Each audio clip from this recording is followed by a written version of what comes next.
Guten Morgen. How are you, Ralphie? Oh, I see. Yes, I know.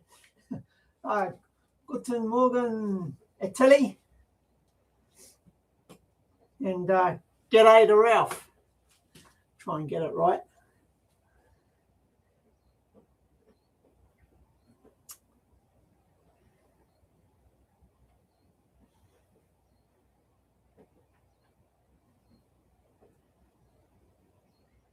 There's the, I know this is probably the subject I should keep away from, but how's the weather for everybody? Because it's really cold here. We've got a polar blast coming down off the Antarctic.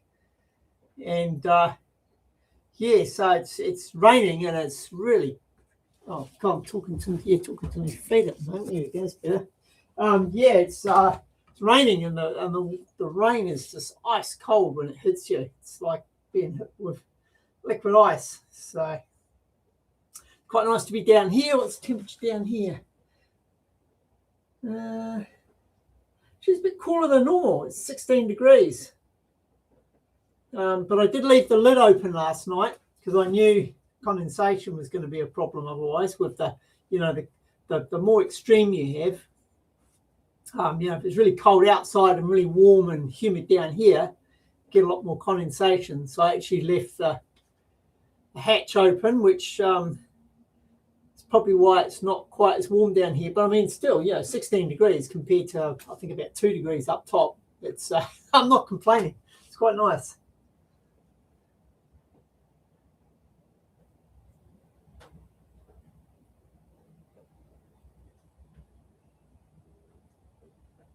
Oh, good on you, mate. Now, I can't remember, is it Tony or Anton from Ukraine? Probably pronouncing that wrong. It's displays as some characters. I don't know. It looks like an A and possibly an N. There's no Google. There's no translate on this, so I'm a bit hopeless. But yeah, I appreciate everybody that's stuck with this channel. Yeah, I've been going, 2.5 years now, over 2.5 years. And, some of you have been with me pretty much that whole time. So get the old photocopy. Yeah, I don't have a photocopy. I do have an old printer though. It's an old laser printer. Probably would have a similar function inside, I would imagine, to keep it warm.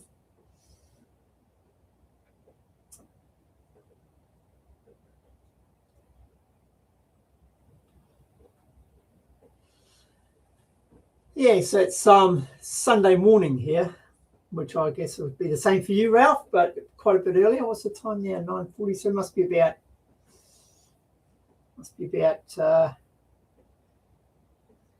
20 to 7. Would that be right in Aussie? Yeah, nice.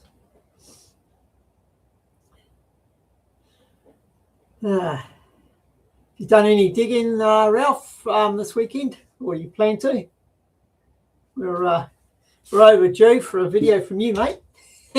No pressure, but yeah, I do like watching other people's projects progress as well as my own.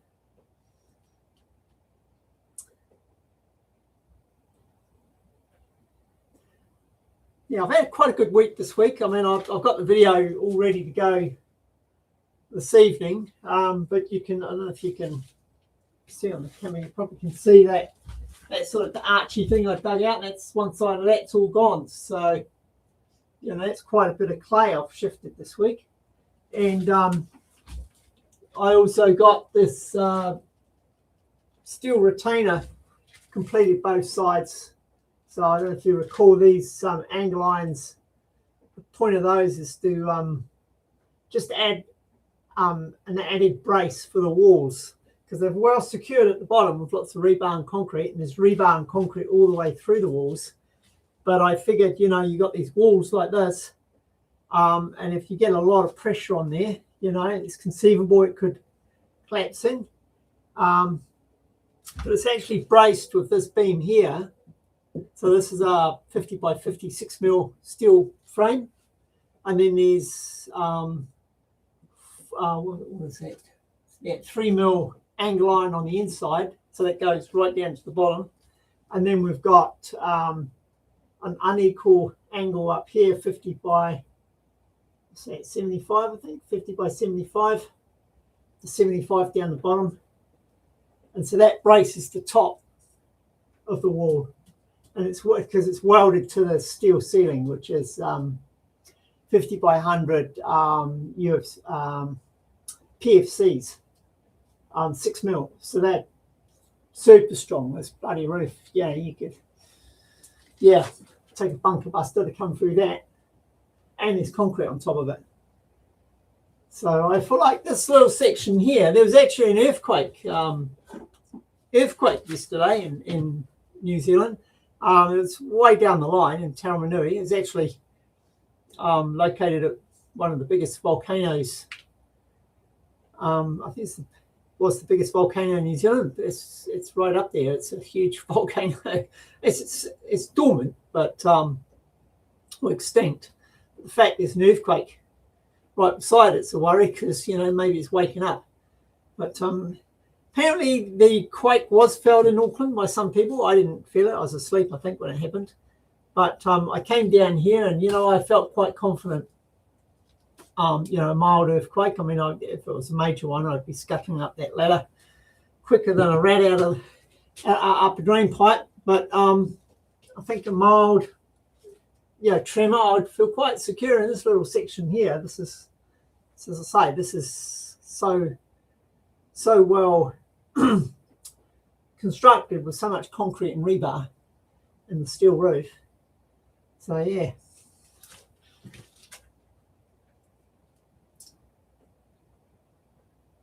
Pulling down an old chook shed. Oh, yep. Do you still have chooks? I thought about getting a few chooks myself, but some people put me off. They said they attract a lot of, tend to attract a lot of flies, which I'm not really keen on that.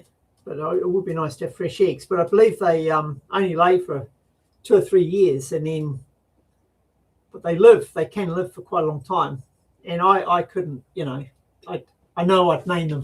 I just know I would, and then they'd be pets, and I couldn't eat them. So, be a lifelong commitment then. I got a rabbit that's coming on for 15 years old. We adopted that. We never set out to have a rabbit, but I actually caught it running around on the section and put up some posters, some lost or found posters.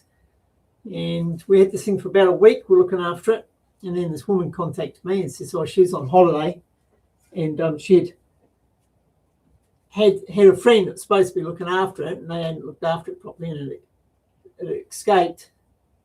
Asked us if we could hang on to it for another week till she got back. So fine, because we're actually growing quite attached to this thing. And anyway, she turns up, and then she picks it up and takes it home. We said how much we enjoyed looking after it. And about a week later, she rings up and says, how you like that rabbit? Would you like it? Because what had happened, because we had not been handling it, we just put it into like a bit of a paddock. It wouldn't let the kids pick it up anymore. And so, the kids lost interest in it. So we said, yeah, sure. Well, my partner really fell in love with it. I wasn't that keen, but anyway, we said, yeah, sure, we'll take it on. And then she sprung us with the thing. It's like, it's one of a bonded pair. So rabbits mate for life, and they're very loyal to their mates generally. So what could we do? You can't split up a marriage. So so we ended up with 2 rabbits, and Duke and Duchess. And Duchess wasn't, she wasn't the healthiest rabbit, unfortunately. She had a few things wrong with her. She lived a good few years. I think she would have been about 8 or 9, which for domestic rabbits actually really, really good. My next door neighbour had a rabbit, and his lasted like 2.5 years because he didn't look after it properly. I thought that was the norm. I thought, we'll take on these rabbits, we'll have them for about 2 or 3 years, and that'll be that. Well, I think Duchess lasted 8 or 9 years, and then she passed. But Dukey, he's coming up 15 now, and he's, you know, he seems quite happy with bachelor life. He doesn't seem to miss Duchess at all, and he's eats really well, and he's got his own little paddock and his little barn, his little man cave. And what do I do? Rabbiting on about rabbits. You guys probably bored to tears, but anyway. So we got this rabbit anyway. Nothing to do with chickens. I don't know. I'm rambling on about bloody rabbits.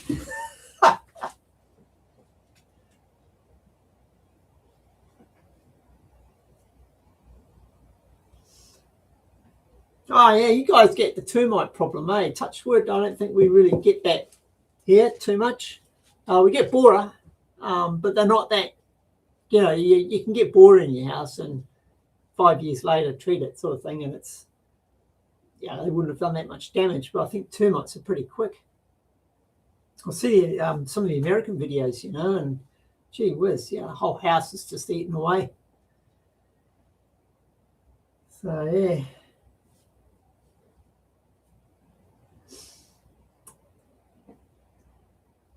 But anyway, yeah. So I don't. Rabbits quite enough trouble to look after. I don't think I'll bother with chooks. Let's do another bucket. Just should see if anybody's joined me on Patreon. I always fire it up on Patreon as well, but it doesn't actually say. I don't think I've got any viewers. That's all right. What are we up to here? Where's the number?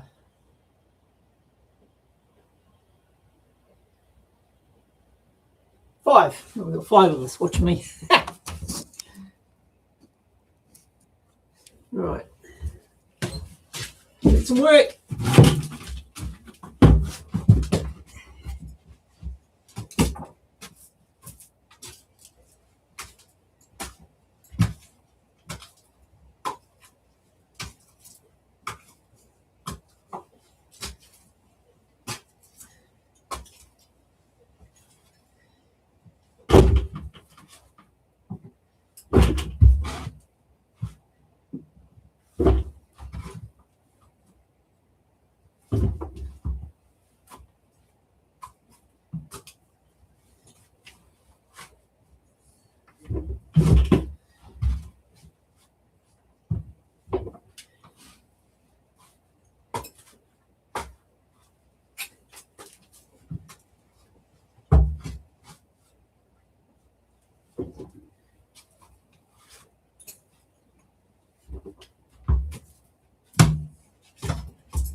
G'day, RCV. How are you, mate?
Yeah, g'day Tilly. Yeah, the clay. I've got a section, quite a big section, and there's an area that and it's sloping. It's a sloping section, which means it's not a lot of usable space really for doing useful things with it. So I've put in a retaining wall and I'm filling it. So I'm filling that area to level it out, and that's actually going to be, once that's all leveled out, I'll put a bit of gravel down. I'm going to have like a raised, maybe put a small hothouse on it and have some raised veggie planters and stuff like that. So so at the moment that's where the clay's going.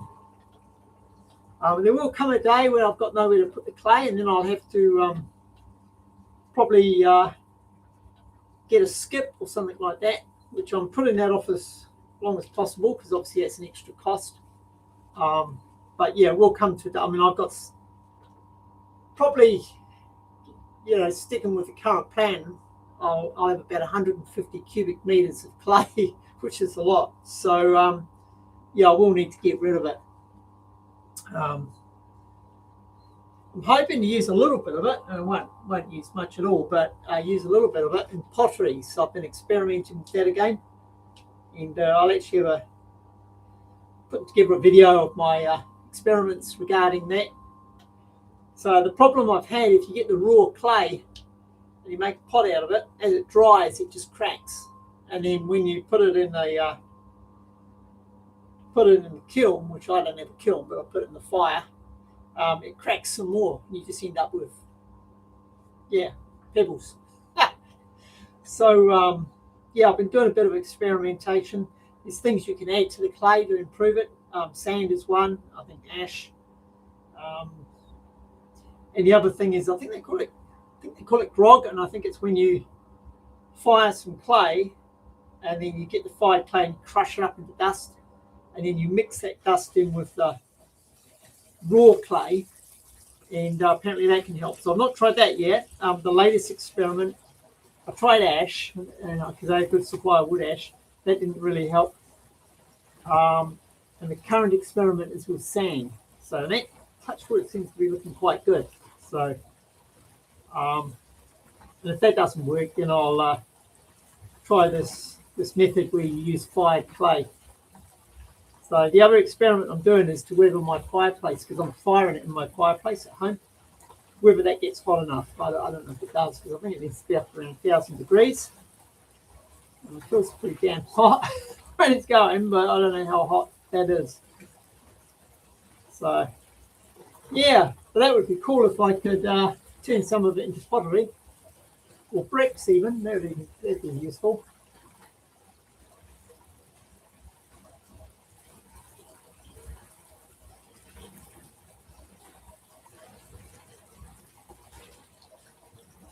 Tunnel Trek, mate.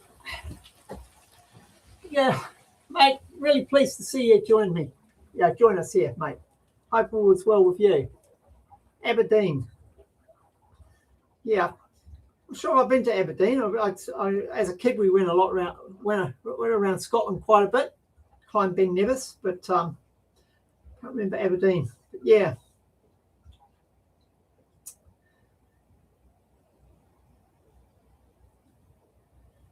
The old chefing's it's not a very sociable pastime job, is it? Because of the hours you have to work.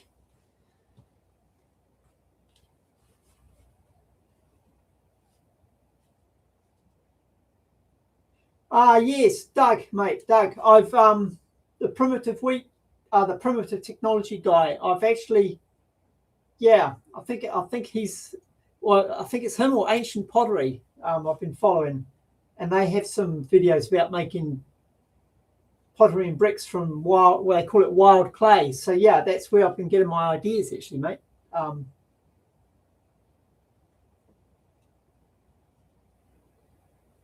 Inverbervie.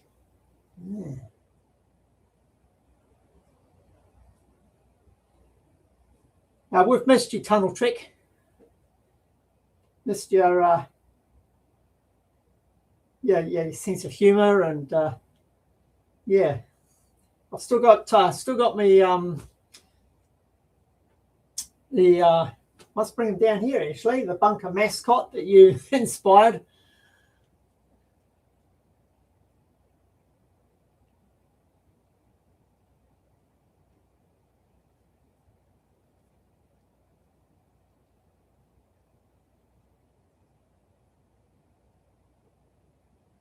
Yes, sand would be very difficult to tunnel in, wouldn't it?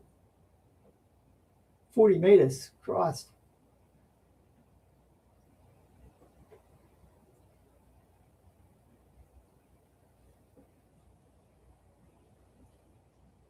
I don't know how you do it in sand. I'd have a go. I think I would try and I mean, going down, you could do it. You could make like I don't know if you've seen a guy, Turbo Conquering Mega Eagle Turbo, I think Turbo or something his name was. It was a long name. We all just called him Turbo. But anyway, he had a channel running. He hasn't been active for a while. But he sunk a shaft much about the same size as mine, but he used concrete drainage pipes, the big ones. And so you put one of them down and then dig the hole, and of course it sink. And then you put another one on top and dig some more, and it sinks some more. I guess that's one way you could do it in sand. So and it would probably work easier than with him. It got jammed, it got stuck in the soil. But with sand, it probably wouldn't. Hopefully, I would imagine the weight of everything would push it down through the sand. But then going sideways, I don't know how you do that. So yeah, it would be a challenge for sure.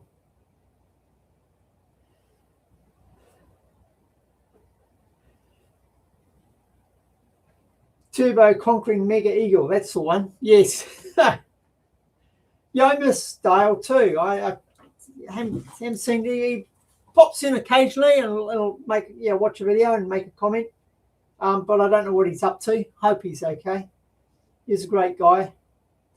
I got quite a bit of inspiration from Dale because his build is his situation is quite similar to mine. So yeah, I hope old Dale's doing all right. Yeah, James, that's right. That was his real name. Yeah. I don't know what's happened to him. He's just gone completely dark.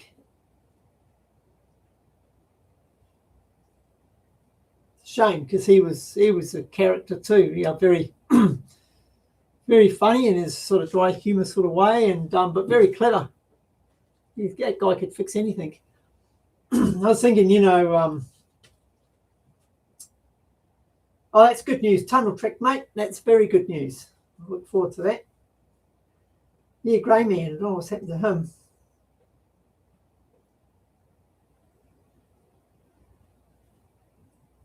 Yeah, I was thinking, in an apocalypse, a group of like-minded people like us, Turbo and Dale and Tunnel Trek there and Ralph, because we all make do with what we've got, and none of us seem to have huge resources, but we make do, and we work our way around problems with what we've got. And I think in an apocalypse type situation, be a good bunch of people to have around. We'd do well, I reckon. We'd have shelter, we'd have food, we'd have water in no time. Whereas if you imagine you're stuck with a bunch of, no disrespect to accountants, but if you're stuck with a group of accountants. I used to work alongside some when I was in IT, and they couldn't do. Maybe it's just these guys, but they couldn't do anything outside of. They were great on their computers and their spreadsheets and things, but if the printer jammed, that was beyond them. They just didn't even have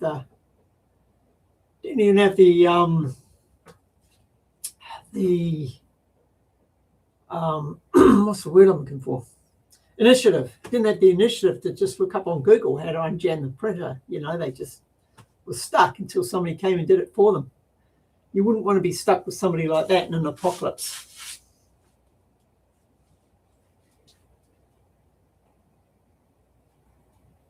Yeah, old Tornado Dave, what a project, eh? That guy's that guy makes me feel inadequate, but in a good way. You know, he's goodness me. You know, every video he gets so much done.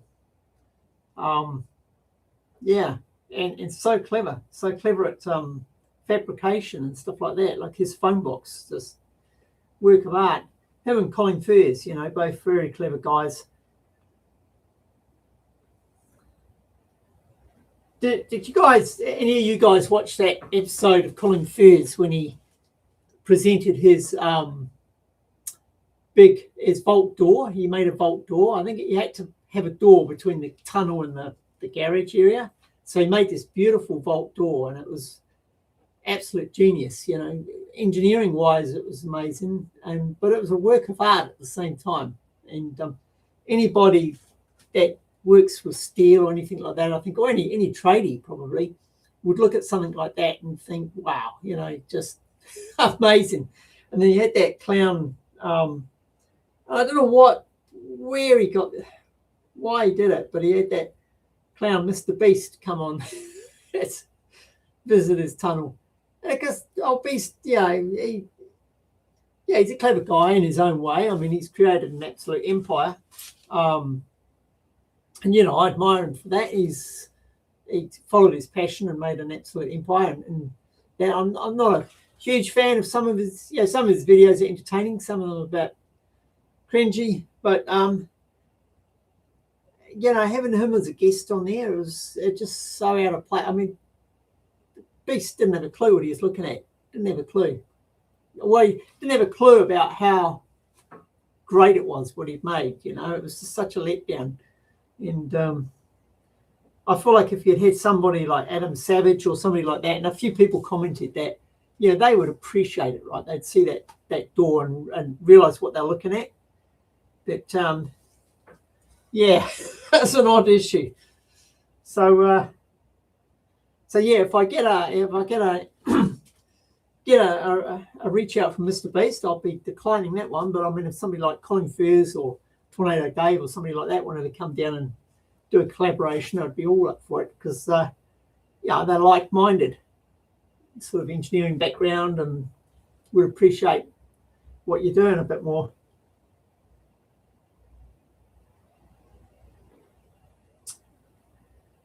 Yeah, I love watching Dave use his press, the press brake, I think they call it. Was it a brake press? That big folding machine. That's quite something. And then of course the laser cutters and stuff, or plasma cutters. Incredible.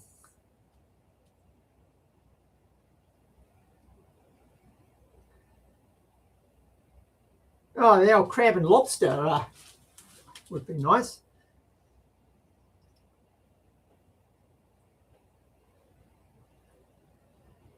Funny thing, you know, we came to New Zealand when I was a kid. My dad loves seafood, really loves seafood, and thought coming to a Pacific island, it would be plentiful and cheap and fresh. And it's not the case at all. It's actually quite hard to get decent seafood here. It all goes through the commercial fisheries, so all the good stuff gets exported, and the other stuff's all frozen and expensive. So I can't remember the last time I had lobster, or as we call them, crayfish or crab. Yeah, I think the seafood in the UK is better, to be honest. We used to go down to the beach, and there's a little shack there, and you could get these little cartons of prawns, cooked prawns. They were delicious. I remember them as a kid. Yeah, spoiled for pups.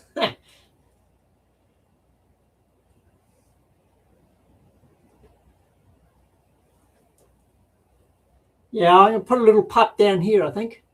It's funny, I actually don't drink a great deal, but still I feel like it'd be kind of cool, right, to have a little pub down here, like an old English style pub. Well, I'm not going to do that yapping. I need to get digging.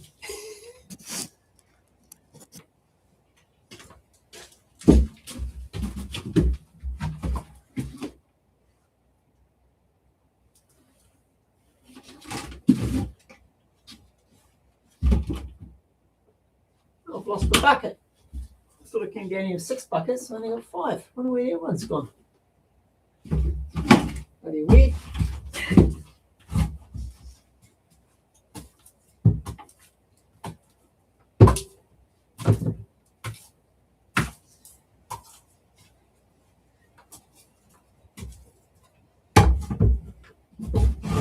Whew.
Good white tunnel trick, mate.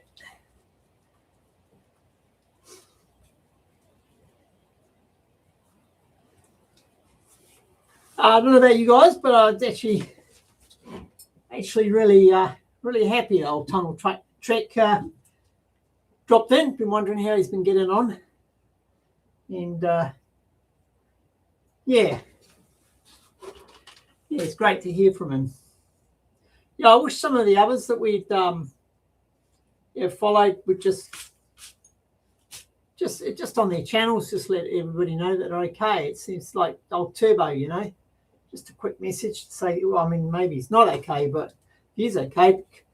Kind of cool, just a quick message to say, hey, you know, life's got in the way, but I'm still kicking around.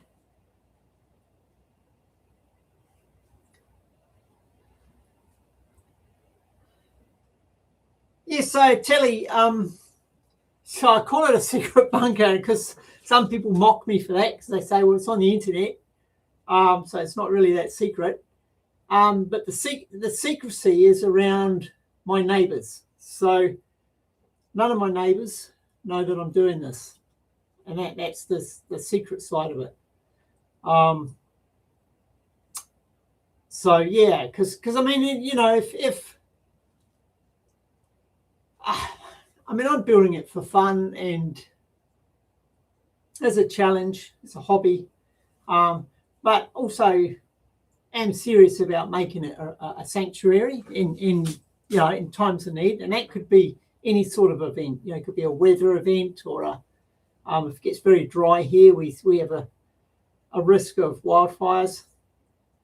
Then, you know, you can get to more unlikely events like civil unrest or zombie apocalypse, if I can get it out, apocalypse. But in the event of something like that, you don't want all your neighbours, you know, your locals knowing that you've got this safe haven stocked with food and water and everything else, because you let them come in to take what's yours. People can turn feral very quickly. We saw that during the COVID lockdowns, and it wasn't even, you know, that was nothing really. It was just the fact that there was restricted shopping hours. But people went nuts, you know, they just went out and they're coming out with, they take the whole family and come out with six shopping carts of groceries and strip the shelves bare. It was madness. And of course there was, you know, some supply chain disruption, but it wasn't, you know, really, if everybody had acted sensibly, it would have barely been noticeable. But people unfortunately don't act sensibly, and you've got to prepare for that. So yeah, last thing I'd want is when people get desperate, and particularly people I don't know, they'll come and try and take what's yours when things get desperate. But they can't, you know, they won't do that if they don't know you've got it. So that's the whole idea of this, is to keep it secret from the locals. And also, of course, you don't want the council and people like that poking their nose in. What they don't know about, they don't worry about, do they? So, but yeah, sure, it's on the internet. So I figure if any of you guys, you know, if it's the end of days and any of you guys have the initiative and the resources to make your way here and to find where I am, then you'd probably be a worthy addition to the team. So I'll welcome you on board.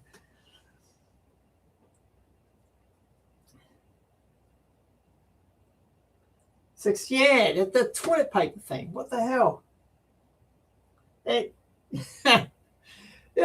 funniest, one of the funniest things come out of that, I thought, anyway, it tickled me pink, was the government came out with, you know, on TV and everything, and it says, you know, don't hoard, don't buy extra supplies. You know, you're creating a problem and all the rest of it. Well, that sort of makes sense, right? But then in the next breath, they said, be prepared. Well, the only preparation you can do is to hoard, right? I mean, literally, because I mean, the only, you know, in those situations, like with the COVID lockdowns, the only actual, you know, so you weren't allowed to leave your home, but the only actual disruption that caused was running out of supplies and not being able to buy stuff when you want it. And the only answer to that is to hoard, right? Is to have more. So if you know, so it just didn't make sense to me. I mean, the whole prepping thing is basically hoarding, right? It's having a good supply of water, food, medical supplies, toiletries, all that sort of stuff, being prepared for when you can't go down the shops and buy it. And that's 90% of prepping, really. Well, maybe not 90%, but it's a big percentage. I'd say some other aspects of prepping are keeping yourself physically fit. You know, that's really important. Not a lot of preppers talk about that, but, you know, you want to be physically fit, resilient, mentally strong, and knowledge is a big part of prepping as well. So, but hoarding is a very big part of it. So, yeah, I keep plenty of tin beans, mate. Tin beans and those noodles, because they're quite satisfying, the noodles. And if you get those it's those noodles in the little packets that students live on. But if they're very easy, they last for years. I mean, because they're just dried noodles. So they'll store for years, and very easy to cook. And then if you add something like a tin of tuna or a tin of, you can get these little tins of chicken pieces in a sauce, or tuna, as I say, or salmon or something like that. Then you've actually got your protein and your carbohydrates. So it's not a bad little meal. Yeah, sardines too. Yeah, I actually had that the other day. I thought I'd just try it. So I had one of those noodles and I mixed in a tin of sardines. Oh, it's absolutely delicious and satisfying, and prepared in minutes, and those sardines, another product that lasts for years in those tins. So when this is finished, I will get containers, probably 20-litre containers, and I'll fill them with wheat and rice and pasta and things like that. And there's some steps you can take to preserve it. So the key thing is it's want to be kept dry and get the oxygen out of there.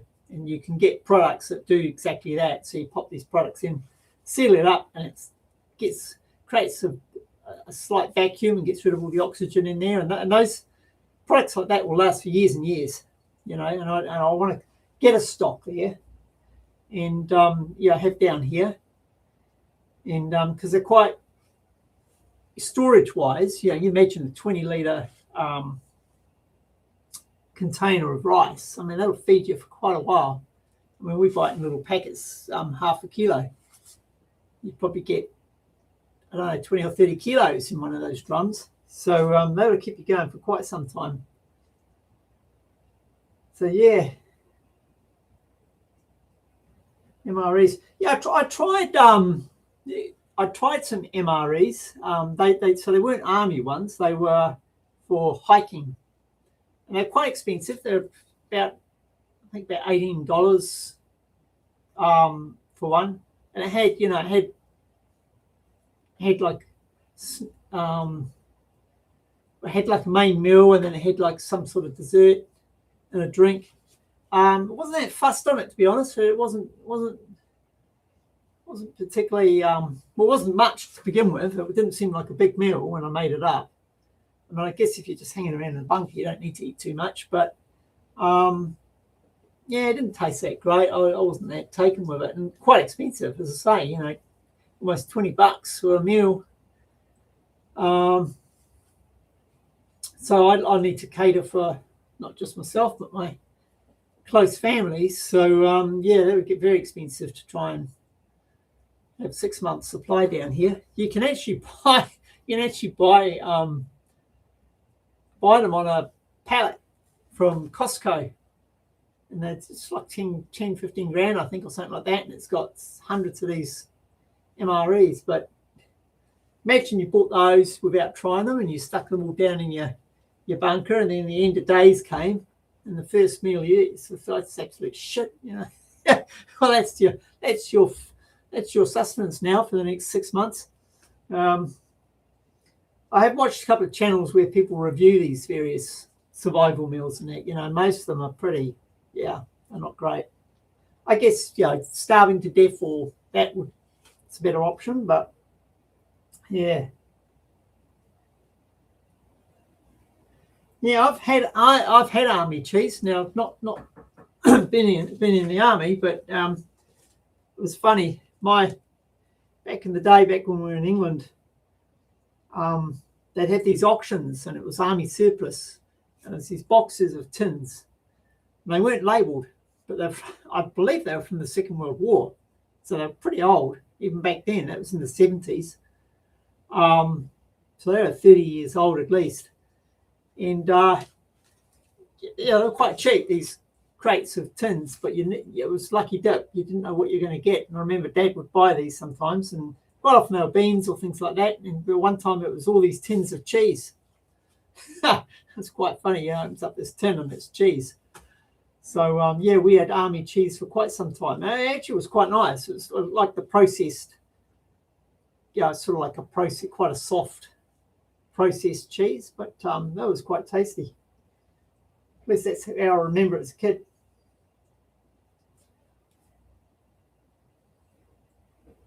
Oh yeah, I've had the coffee paste too. That's not too bad.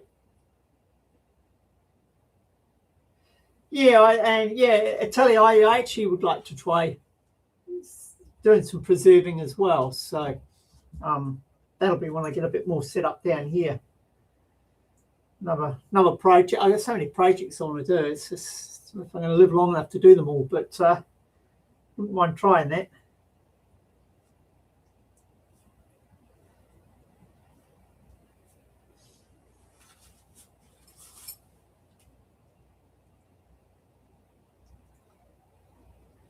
Yeah, I've watched a couple of channels where people eat food, that's 100 years old, and yeah, sometimes it's quite good. Quite often it's not, but it might be 50 years old or 100 years old, and it's crazy how long some of the stuff lasts. Anyway, I'll let you guys talk amongst yourselves because I'm going to empty these buckets and I'll be back.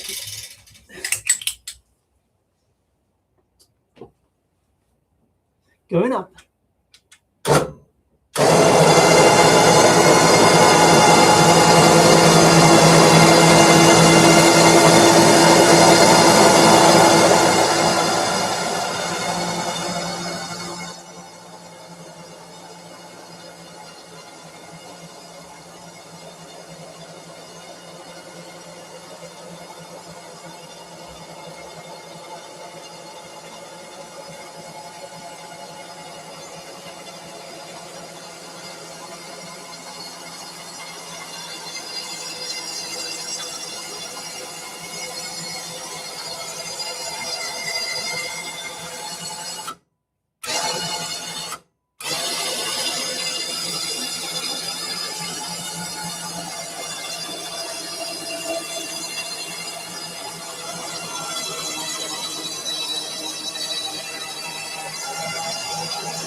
Welcome back.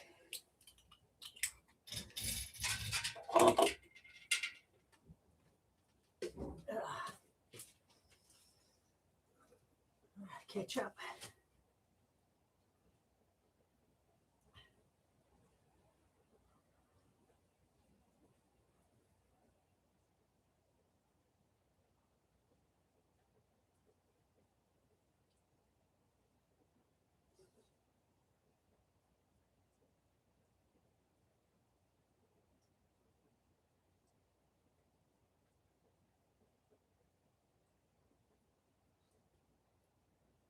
Yeah, the old pickaxe versus a shovel debate comes up often. The clay, a lot of it is quite sticky, and you know, it's not gonna chip away in big lumps. It's gonna. I feel that pickaxe is gonna spend most of its time stuck in amongst the clay, and with the shovel breaks it away in smaller pieces. And the other thing is means I get more of the spoil into us because I'm only using small buckets. That's to save my back as much as anything, because I've had back injuries and I'm not keen on revisiting that. It's pretty miserable, to be honest. So yes, I use smaller buckets, which stops me from overloading myself. And you get more of it in there if it's in smaller bits. And also where I'm dumping it, you know, I can compress it down a lot easier if it's smaller pieces. If it's big chunks, you end up with big air gaps between the chunks, and it'll fill the space up a lot quicker. So there is a method to my madness. It might look a little bit slower, but yeah, in the grand scheme of things, it's I found it to be the best option, and yeah, that's why. So you know, there's tools I could use to do this faster, but yeah, power tools, but they're noisy. You know, I don't want all that noise down here. I mean, this is a hobby. It's just a bit of fun. And just chipping away with my shovel, I enjoy it. You know, it's almost like a form of zen down here. It's nice and quiet, and yeah, I like it. So is it going to stay there? Yep. So that's why, really. It's as much as anything. It's because it's how I want to do it. It's an enjoyable way of doing it. Because I did use an auger, and that's quite quick, and that actually does create small bits, which is quite good. But yeah, then you got the noise of that power tool grinding away for hours. It's not keen on it, eh?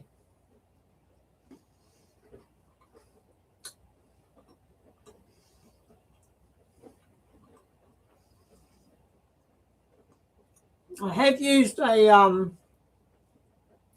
like a hoe, which is kind of like just like a pickaxe with a wide. It's got like quite a wide blade on it, quite short. That actually was quite good. That worked quite well. I might bring that back down and have another go with that, actually. Especially now I've got more room to swing it. Before I didn't have a lot of room. But I've certainly got a lot more room now, so I might get the old hoe another go. But it sounds bloody terrible, doesn't it? The garden hoe another go. But yeah, the shovel's working fine, to be honest.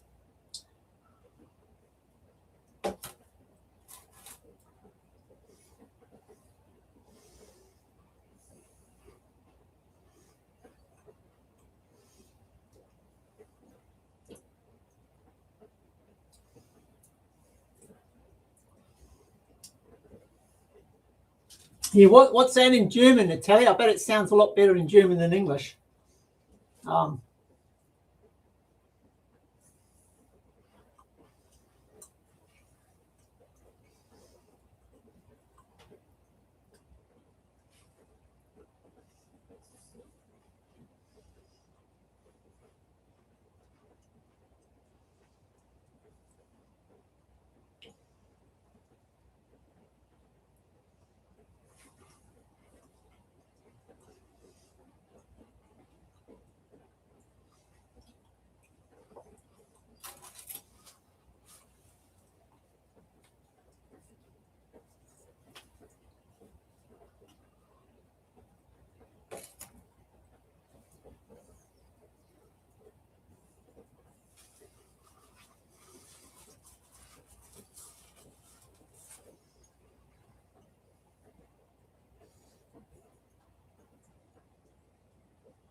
this slide off. I need to fix my table up, make it a bit more level.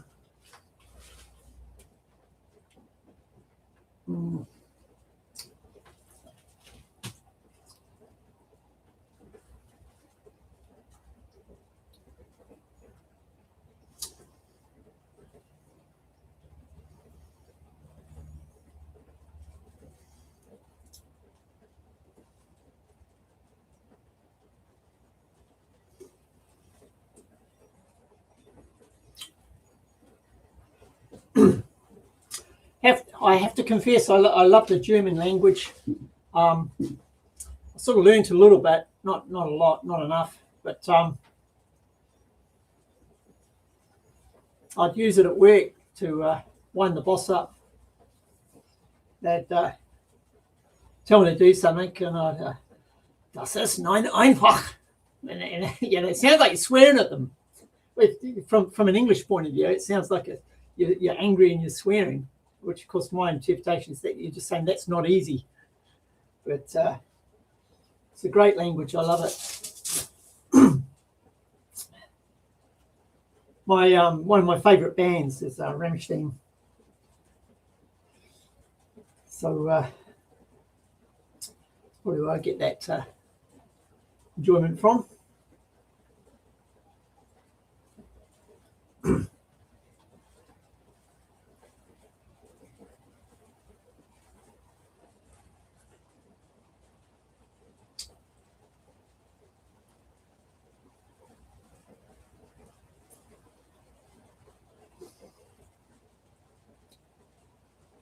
Remember, I watched the movie years back. It was who was starring in it? That bold guy, Vin Diesel. X. It's called X. X. Yeah, I'm pretty sure it was X. Anyway, it wasn't. It was an entertaining movie. I mean, I enjoyed it. But there's one scene where I think they're in set in East Germany or somewhere, in this big sort of like disused factory, and the criminal gang or whatever it was had I don't know if it was their headquarters, but they were there anyway, and there was this concert going on, this wild concert, and it was Rammstein. They were singing Fire Fryer. I think it's probably, excuse my pronunciation if it's wrong. And it was wild, you know, it was just wild. They had flamethrowers going and all sorts. And I thought, gee, it's just amazing, you know. But I thought it was Hollywood, you know, it was Hollywood hype. Like well, that was obviously for effect for the movie. And then I actually watched one of their concerts. You know, it was live. I didn't see it live, but I mean, it was a recording of a live concert. And I mean, that was their normal performance. They're just absolutely incredible. Use a lot of pyrotechnics and very energetic. And yeah, just fell in love with them from that point on. So got a couple of Blu-ray discs with a couple of their concerts. I think one was in Paris and one was in America. And they're just, yeah, just brilliant, I mean, brilliant musicians, but brilliant entertainers. Yeah, it was Triple X. Yes, thank you, RCB. Yeah, Triple X, that was it. Yeah, I'd love to see him live. I think I would. I sort of got to a stage where I don't really go to much live stuff now, but I think if they came out, I would go and see them.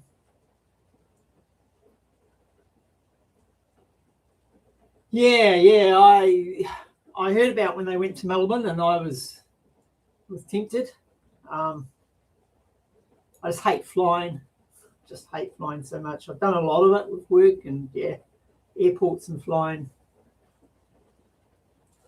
But it would have been worth the drive. Yeah, definitely, if you could have driven there. I think that'd be like an experience. There's been a few concerts. I saw Pink Floyd live. And that was like a spiritual experience. It was so good. Such a great band. And then another band I saw live, which really had an impact was unexpectedly was Cannibal Corpse. So wasn't a great fan of death metal, to be honest. Like, I like heavy metal, but I wasn't really that much into death metal. And but I thought, you know what? They were playing at a local venue, and they're kind of legends, right? The Cannibal Corpse been going for 30 or plus years, and I thought, oh, what the hell? Let's go. Experience something new. Oh, what a concert! It was crazy. It was in this underground place. It was called the Transmission Room. It was underground. It's like a bunker, actually. I think about it. It was, it's an odd building. I don't know what it was designed for or used for, but you went down a couple of flights of stairs and then came out in this building, underground building, and wasn't huge. How big it was now, I can't remember, but it was, it wasn't a huge venue. But when I walked in there, I noticed the walls were padded. No, it's odd, because I've been to nightclubs and things before, and I never encountered padded walls before, but they were padded, like a padded cell. And but anyway, when Cannibal Corpse kicked off, they had a couple of bands first, and they were good. Can't remember what they're called now, but they were quite famous bands in their own right, and they were good. And there's a lot of energy there. But then when Cannibal Corpse came on stage, oh my God, these guys have been touring for 30 plus years, but the energy they had, the raw energy, you didn't hear the sound, you felt it. It's your whole body. My ears were ringing for days afterwards. But I realised what the padded walls were for, because the mosh pit was, well, I came out with a broken nose, a cracked rib, and bruises all over me. I was absolutely shouting. People were throwing beer around, and so I came out covered in blood, sweat, and tears, but a big smile on the face. It was just amazing. You get knocked down, and everybody pick you back up again. And then they knock you back down again. That's a crazy experience. Not for the not for the faint-hearted, that's for sure. But it was quite an experience. I was in my 40s when I did that, so mainly young people there, but then I guess a few of the older fans as well. But what an experience! That was a great concert.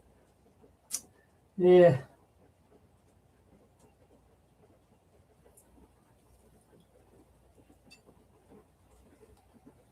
Yeah. I think the Cannibal Corpse and the Pink Floyd were the two, they're the two concerts I've been to in my life that you look back on and you feel, you really feel something. Brings back those great memories. But I saw a lot of the good, back in the day, a lot of the big, like I saw Queen live. And they were good music, but I don't know, their live concert, it seemed like didn't have the same effect as Pink Floyd or Cannibal Corpse, put it that way. But it's a good concert.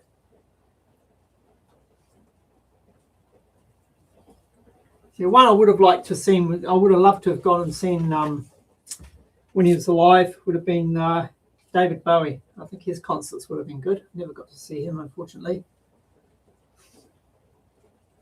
If you guys could, regardless of whether they're alive or dead right now, if you could go to any concert, what would be your choice?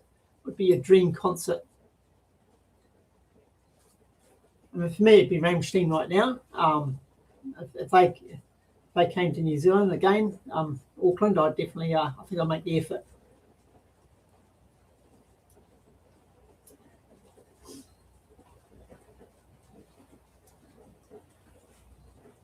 A 4-hour drive in Aussie, mate. That's nothing, is it? That's a daily commute. When I was working over there for a few weeks. I was in Sydney, and I was out at was it Parramatta? So I was staying in Parramatta. I don't know why I was staying in Parramatta. I think most of the work was in Parramatta. Maybe their regional office was in Parramatta. But anyway, we had to do some work in the city centre, and it was, gee whiz, it was like a. I'm sure it was like 2-hour commute. It was ridiculous. Yeah, just down the road, mate. I took the train. I probably told you this. I took the train from Melbourne to Sydney once, and thought I'd see a bit of Australia. And it was sorts of dead grass. It was a 12-hour trip, very boring. And I drove from. I actually drove too. I drove from Melbourne to Sydney via Canberra. That was work. Yeah, it was work related. That was fun. I actually didn't do much of the driving. My colleague did most of the driving because I was driving too slow, apparently. So, like, I was sticking to the speed limit, and my colleague got behind the wheel, and it was up to 180 kilometres an hour, out in those big, long, straight, empty roads. So, yeah, I got relieved of driving duties after sticking to the limit.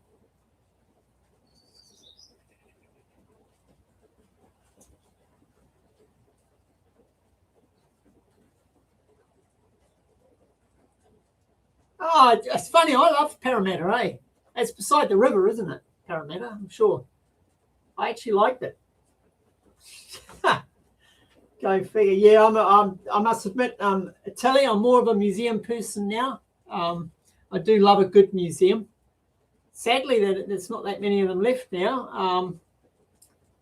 They've all, unfortunately, I mean, I don't like to touch on politics, but they've kind of, I feel like the museums now are become vehicles for political messages more than museums, or certainly the main big ones, the ones publicly funded. And so they've removed a lot of the stuff that I found interesting and replaced it with a lot of stuff that I have no interest in. So, it's hard to find a good museum now. But some of the smaller privately owned ones are good. This is in New Zealand. So, I can spend hours. I can spend a whole day in a museum, no problem at all. I do it alone because, my partner's not so interested.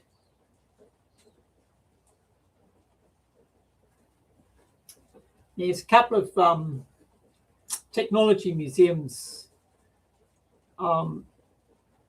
in Germany I'd love to visit.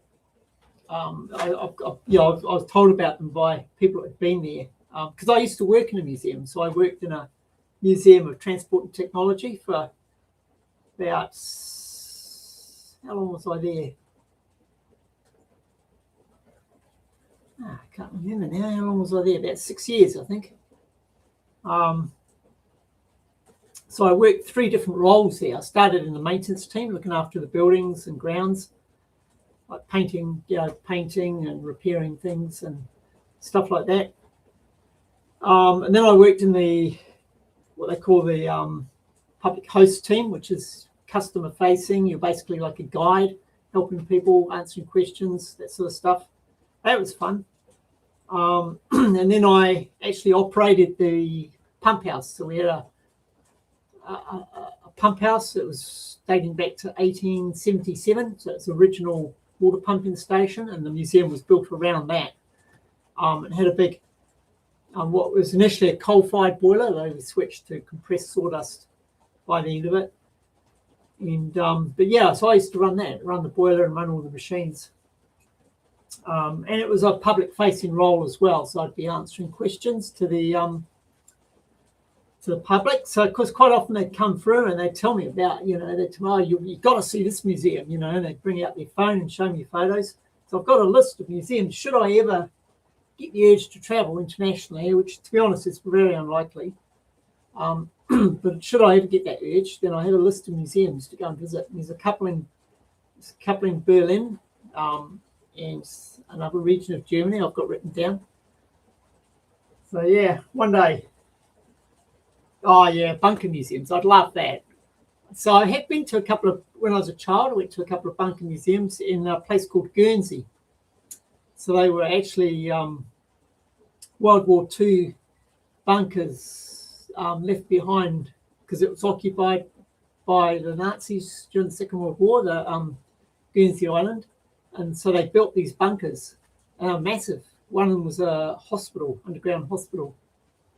So that's pretty interesting. And then, because along the English coast, there's a lot of old World War II bunkers and some World War One, and some the Martello Towers, I think, date back to the Napoleonic Wars.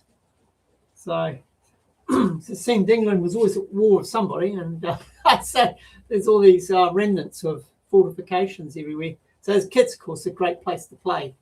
That's probably sparked off my interest in bunkers, actually, hanging around the old pillboxes, and yeah, we broke our way into the because the Martello Tower wasn't open to the public; it was all boarded up. But as kids, you find a way, and that's a big adventure getting to the top of that. Yeah, maybe I'll turn this into a little museum when I've finished.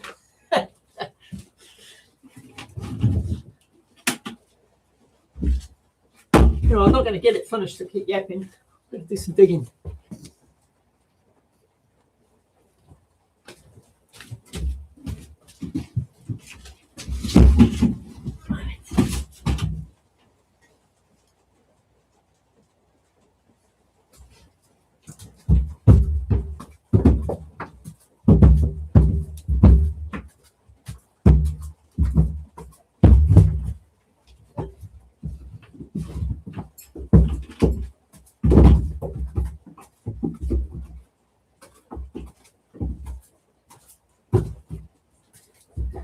How easy it's coming away, guys. I mean, it's can't complain, can I?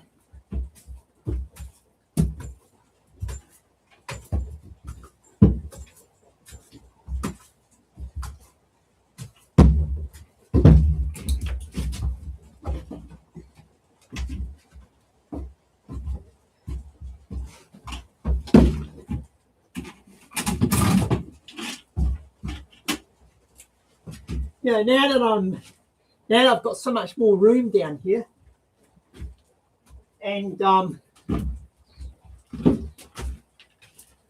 digging sideways, it's so much easier. Those that were here from the start when I was digging down, that was such a chore, limited space, and trying to dig down was hard work. But by comparison, this is so much easier.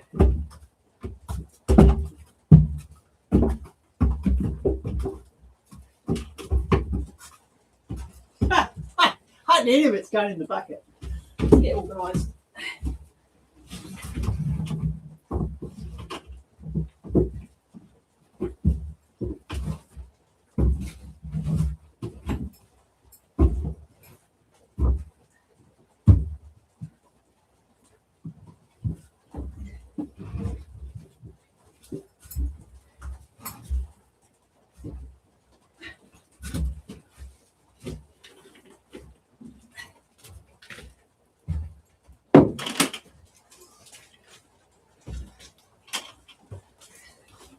And these buckets weigh about 20 kgs each, which is, I know it's not a lot, but I've got to carry them quite a long way, a reasonable distance. So I do think it's worthwhile keeping the weight down.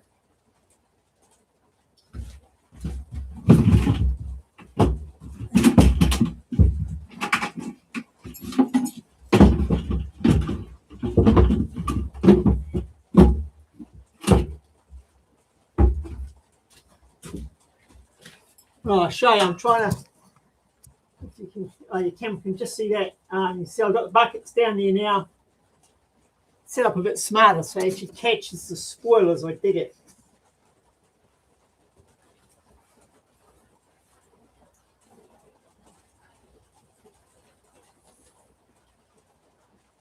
Yeah, that's why I thought I'd tell you. There's suddenly it's weird, eh? It's like just suddenly seemed to be so much more space. I think it's once I got these side bits dug back and lined, and the ceiling lined, it just suddenly felt so, just about hide from you guys now.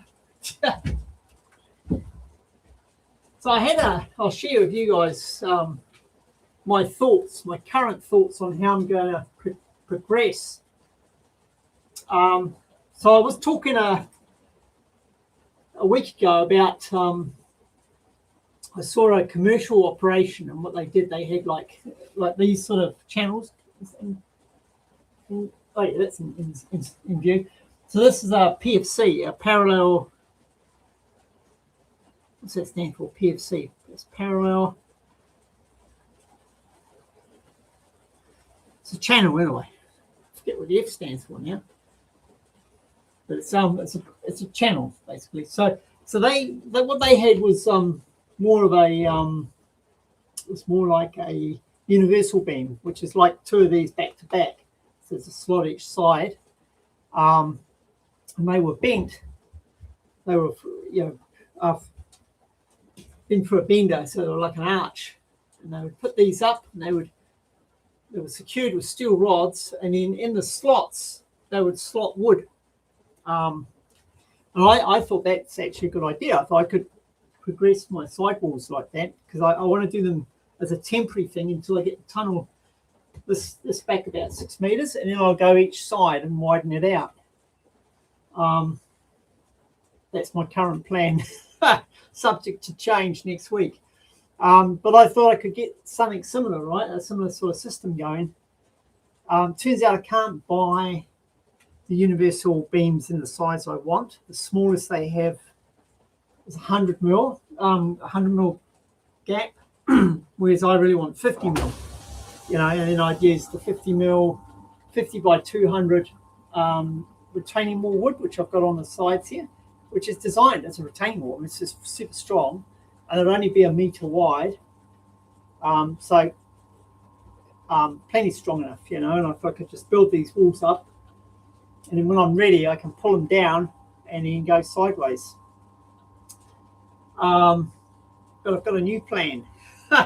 I think you'll like it. So what I was thinking was, what if instead of that, I make up some steel shelving, right? Modular steel shelving. So I don't think I'd make it a meter wide because it'd just be too damn heavy. But maybe 500 mils, right? 500 mil section. So it'll be the height of the tunnel. So it'd be about 2.2 meters high and about 200 millimeters deep. And then, as I say, shelves. So it's be like a steel unit. And then what I'll do is I'll pop that into the side here, so that the edge of the shelves will be in line with the edge of this wall, basically. But you'll have these shelves to drop stuff into. And I can make them up, as I say, 500 mil long, 2.2 meters high, and all these shelves. And then I've got storage straight away. I've got storage space, right? I've got tools there and bits and pieces. And I can make all these things and make them as I need them, bring them down here, bolt them together for strength, and they'll be made out of steel, so they'll be really strong anyway. So they'll act as a retaining wall. And just by virtue of having the shelves welded in will make them stronger. Welded or bolted. Depends how heavy it gets. If it's really heavy, I might bolt them in so I can take them out. But bolting's as strong as welding. It's done right. So I'd assemble these units, and they'll be the length of the tunnel, both sides. So that's a lot of storage, And then, so a cunning plan is then when I'm ready to do the sides, I unbolt a section of shelving, pull it out. Like I'd probably do two, because I want to do like a meter section at a time. Pull two of these sections out, and then dig sideways. Get as far sideways as I need to go, which is going to be about 1 meter. Probably go a little bit extra. And then use these shelves as the wall, like the actual permanent wall, because it'll be steel, right? And I'll have it waterproofed on the back. And what I can do is I can put one in and then backfill any gap with concrete. Put in the next one, bolt it all together, backfill it. And it'll be super strong, very rigid. And ready-made shelving, ready to go. You know, it's like, just seems, that's my cunning plan at the moment. So watch this space. You know, next week it'll be a new plan. But at the moment, I'm thinking that's actually, I don't know, what do you guys think? I think that's brilliant, to be honest, because it'll give me so much storage straight away as I'm working down there. And then, you know, it's not like I'm double handling in the fact that I'll reuse those as the actual walls, because you're always going to need storage, right? It's always going to need storage. So yeah, parallel flange channel. Thank you, Subterranean Ralph. Yeah, it was right on the tip of my tongue, eh? Yeah, there's going to be g'day, Tony. Yes, it's nice. It's good to see you, mate. There definitely will be a video tonight. It's actually already uploaded. I've just got to schedule it. So parallel flange channel, yeah. Yeah, I've heard it called C channel as well, but it was that PFC I remembered.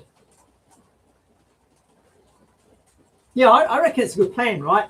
Yeah, thanks, Italia. I thought it was a good plan because it's creating storage right from day one. Like when I do this first section, bang it in there, suddenly I've got a 2.2 meter high by 500 mil wide, 200 deep set of shelves. So I could probably have a shelf every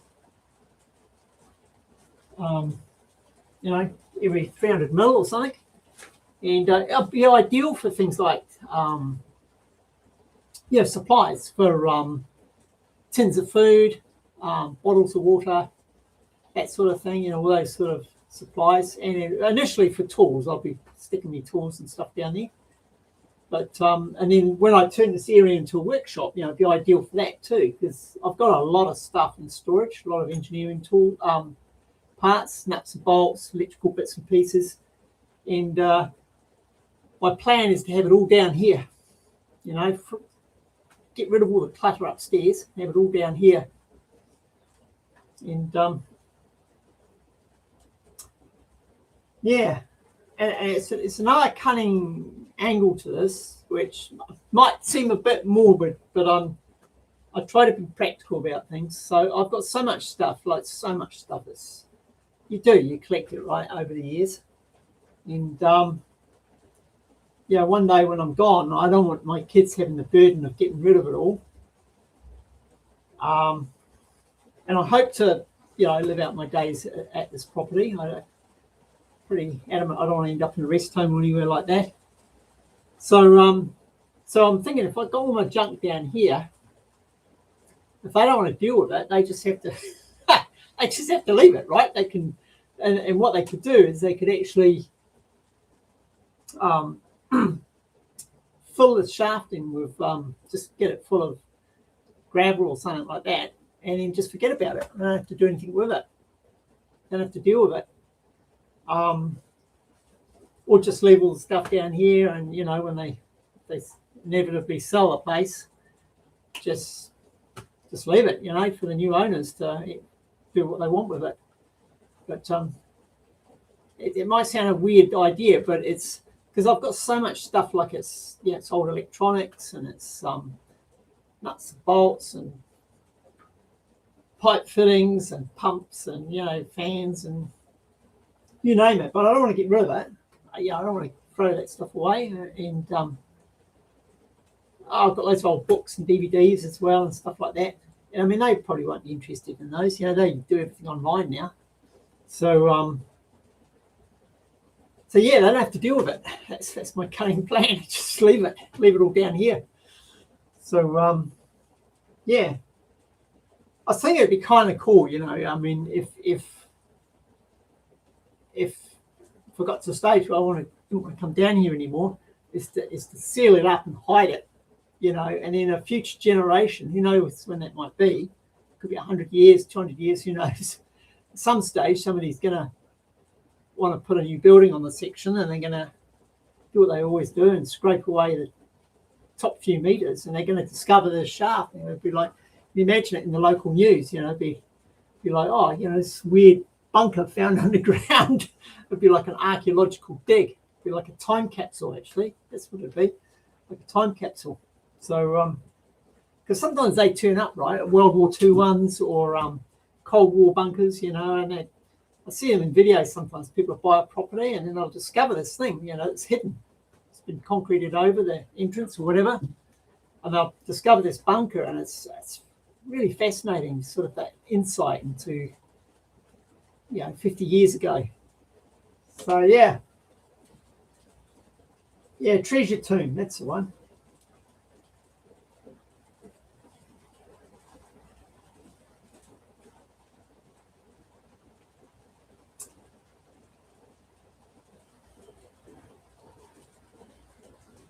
Yeah, see, I've got two daughters, and so they're not going to have any use for power tools and MIG welder and stuff like that. So, and then all the other bits and bobs and stuff. So I have Lego as well. So it was our childhood Lego collection, and then my kids had Lego, and that got added to it. I've kept that. I don't know why. So one of my daughters actually has her boyfriend ever. I shouldn't say boyfriend, I've been there for years, partner. They actually have a Lego shop, so they actually sell Lego. Because there's people that use it for art and model making and stuff like that, and there's these rare pieces that are hard to get, and so they sell these online, but they haven't got their hands on my vintage Lego yet. So it's funny. Sometimes if I want to create a mock-up or something, like I was designing a new roof for my house, which in the end I never actually built, but I actually built a scale replica of the house out of Lego, and then built, the concept of the roof in Lego, and it's actually worked really well because it was, I guess, quite easy to relate to. You can it's in front of you and you can touch it and you can look at it. So yeah, as a prototyping tool, the old Lego is actually quite handy for that.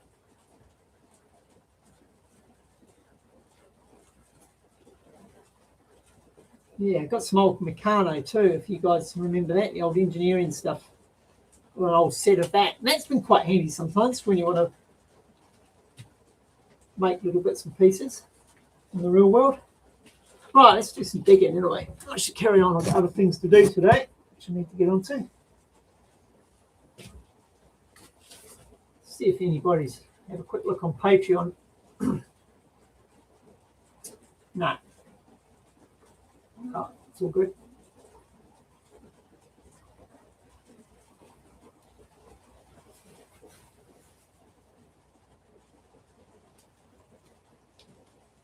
Yeah, I've got a 3D printer now. It was given to me by one of my daughters, and I use it so much. Once you've got a 3D printer, I think you realise all the things you can do with it, especially if you have an engineering background, or like creating things. I was doing something the other day, and I needed a spacer. It didn't need to be, it could be plastic or wood or anything. It's just a round spacer, or a few of them actually. And I thought, I wonder if the hardware store, they might have something like that, big washers or something. I thought, well, hang on, I've got a 3D printer. I just went into Tinkercad, which is super easy to use for a beginner like me, and put it, you can put in the dimensions and have the sort of the shapes, the basic shapes all ready to go. You should drag them on and dimension them and then print them. And it just worked out so well. And then I put in a railing, and I wanted to had round pipe, sort of round pipe like this, sort of round, bigger than that, but round pipe, and I wanted to block the ends up. And I thought, you could probably buy something like that. And I thought, hang on, the old 3D printer. So again, I went into Tinkercad, made them up, and perfect, absolutely perfect. And the beauty is, of course, that the filament is so cheap. It's probably, because you buy it by the kilo, sort of like a kilogram of the filament. It's about $30 now here. But when you make this item, it weighs like 6 grams or something. So Yeah, super cheap when you look at it that way. Super cheap to make.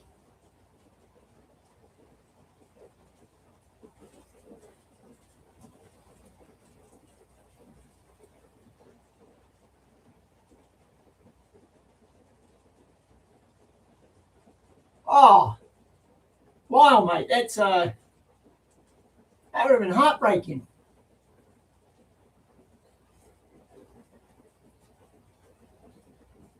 Yeah. Why would you do that? Why would you do that without asking? That Star Wars stuff would be worth some money now too. Yeah, I'd be super angry. That actually, to be honest, that sort of thing my parents probably would have done. They didn't. I didn't have that situation. I wasn't allowed to leave anything at home. Once I left, that was it. You're out. But I've got a shit ton of stuff here from my one of my daughters, and wouldn't dream of doing something like that. It's, I don't know. That's just, wouldn't dream of that. That's cold. Yeah. Ugh. It's cold. Oh, im Travaggior, in Travaggior. Yeah, we don't know what's happened to Dale, mate. He's missed. A lot of us missed Dale. He has commented on a couple of videos in the not too long ago. A couple of my videos, so he's out there. He's watching us. But he's well missed. Well missed. I really enjoyed watching his build, and I learned a lot from Dale. And, I don't mind admitting it. I learned a lot from all the people I watched. Like got some good tricks from Ralph on building when I built my awning over my deck, and learned a lot from Dale. So I hope he's okay. I hope he's doing all right. He's out there though. Let's do some digging and get on. Bring the tape up a bit actually. Got it down for.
Yeah, I think RCV, I think you might be on the same there. I do remember Dale, because they're talking about the digital ID in Australia, and I do know he had concerns about that. And you know, I certainly wouldn't.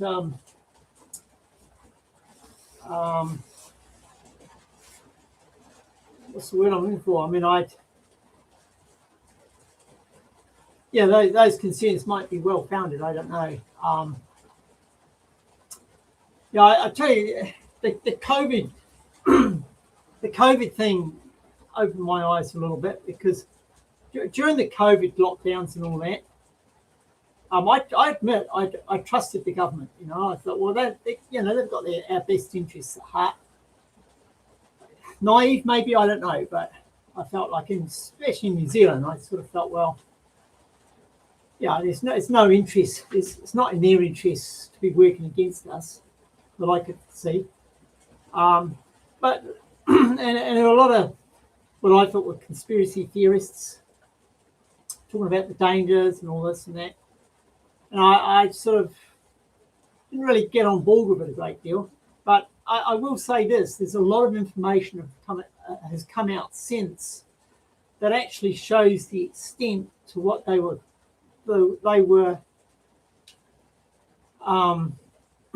hiding. I guess hiding, that's the only word you can use, hiding information, which I feel should have been public domain. You know, the risks associated with the vaccines, particularly to certain age groups. You know, and that's like a scientific fact. It's not conspiracy theory anymore. It's out there. You know, would that have changed anything? I don't know. I mean, it might have, certainly for certain groups, but the mere fact that they lied. I mean, they lied outright, barefaced lied on national television, and they still maintain that lie. As you know, they still won't admit that they, you know, and I guess they have to, because not everybody has a pragmatic view. I mean, I have the view that, you know, I didn't know all the information, and I don't know, I don't know all the ins and outs, and maybe what they were doing for a reason. But I feel now would be the time to come out and explain that. You know, so, well, under the circumstances, it's like during the war. During the war, you know, there's a lot of things going on. You know, there's still files in a lot of countries, particularly England and America, that from the Second World War, they're still top secret. You know, and they won't be released for another 100 years or whatever. So they've obviously got some pretty damning information in them that they feel like, you know, the government's going to be judged on if it gets released now. But whoa, I just had a bit of a collapse there. That made me jump, but it's no big deal. But yeah, here comes another bit. Here we go, guys. Watch this. Boom. Slow motion. But I mean, you know, during the war, it was desperate times, right? And the government had more information on what was going on and how desperate things were than we would ever have. And I like to think they're doing what they're doing in the best interests of, you know, the wider public. But I feel like if you're caught out with a lie and it's right there in emails and documents, you need to step up and own that. And these guys still aren't. So I guess it's jaded my trust quite a bit. And you know, and so when Dale was sort of talking about it, I'm like, yeah, okay, I actually get it now. You know, I wouldn't have 10 years ago. I would have thought, you know, you need a tinfoil hat. But now I'm like, well, yeah, maybe it's onto something. But to become monetized on YouTube, you have to provide a lot of information. It's quite amazing. And I guess that's, you know, it's to, well, they say it's to avoid money laundering and that sort of thing. But yeah, you have to give them a lot of information, which I was okay about. Some of it I was a bit like, oh, how do they need that for? But you know, I wanted to get monetized, and it's their rules. Yeah, it's just digging itself. So yeah, I in my case, I'm willing to provide them what they need. But totally respect people that don't feel comfortable doing that. It's personal choice. Everybody has a personal comfort level. I think it's increasingly going to get difficult to avoid it. The trend seems to be in all the Western countries, to have more of this. So who knows where it's going to lead.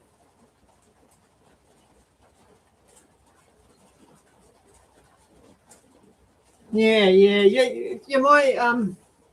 Matt. I think one way I look at it, for me personally, I'm a nobody. I'm not politically active. I'm not active in the business world, so there's not really much reason for people to try and tear me down, I would hope. So, in my case, the information is probably pretty useless. But if I was politically active, say I was a candidate for a political party, or maybe a business leader in a very competitive field, and that information definitely can be used against you, and it happens all the time, right? People use information to shut people down. So in my case, I feel like, well, I don't really care that much, and I'm old and retired, and hopefully it's no use to anybody. But I do get it, though, if you're younger and what you're doing in your 20s and 30s, and then it gets thrown back in your face in your 50s and 60s when you run for Parliament, pretty scary, to be honest. Look at these big lumps. Maybe if I just left this, came down here in a month's time, I'd find it all probably sitting on the ground. Just have to bucket it up.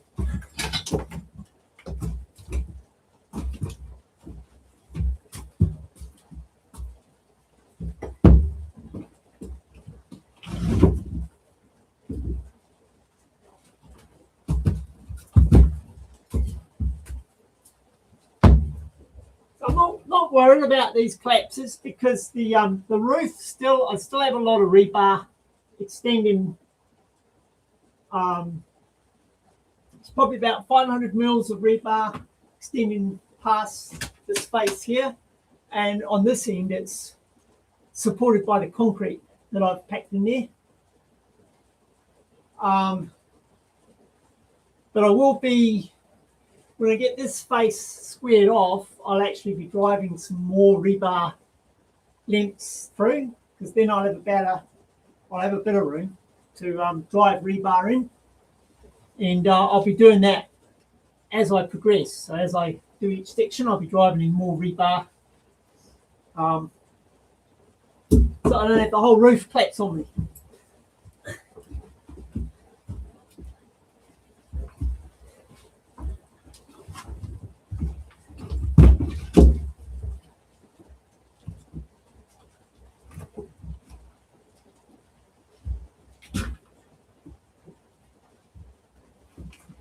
With the clay, the consistency of the clay, the rebar rods has worked very well, because they've they've got about 20 rods across there going forward.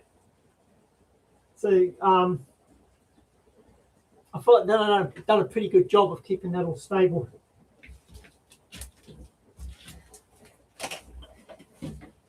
Anybody planning to do something like this, for me, the key takeaway is keep the work surface as small as practical.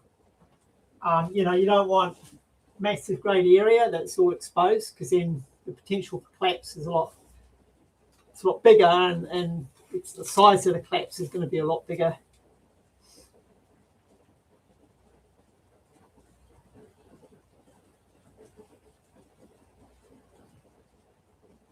All right, that's interesting, RCV. Yeah, what was he actually cooking? You wonder, eh? Yes, my grandfather actually wasn't allowed to join the the armed forces during the Second World War, because he was an engineer, and he actually was like one of the leading engineers on the English jet engine program. So, which, of course, they were, that was a big race to get viable jet engines, which turned out, they came too late, but he got medals for that, working on the jet engine program. So, yeah, it's interesting how much is still considered secret. Makes for some good movies and novels, I feel, some of these things. Anyway, guys, I'm actually I've been yapping now for how long? 2 hours. That's more than enough. So I'm going to call it quits here. I've got other things to do. That's a few more buckets out anyway. And I'll have a video up tonight. So that'll be about 6 o'clock my time. So, yeah. Another,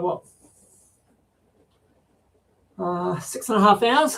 I'll have that up. So thanks for tagging along and watching me Duke and listen to me ramble. And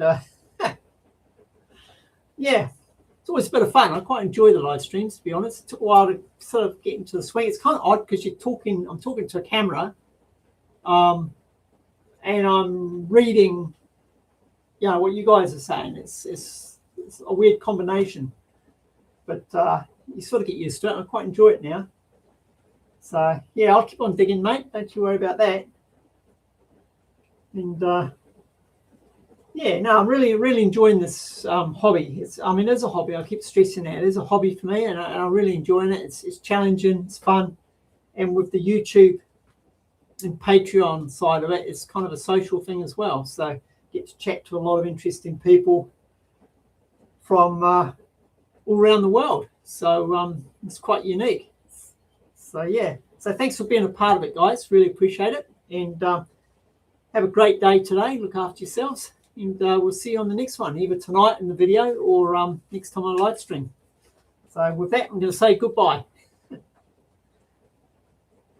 Now I've just got to find the end button. Here it is.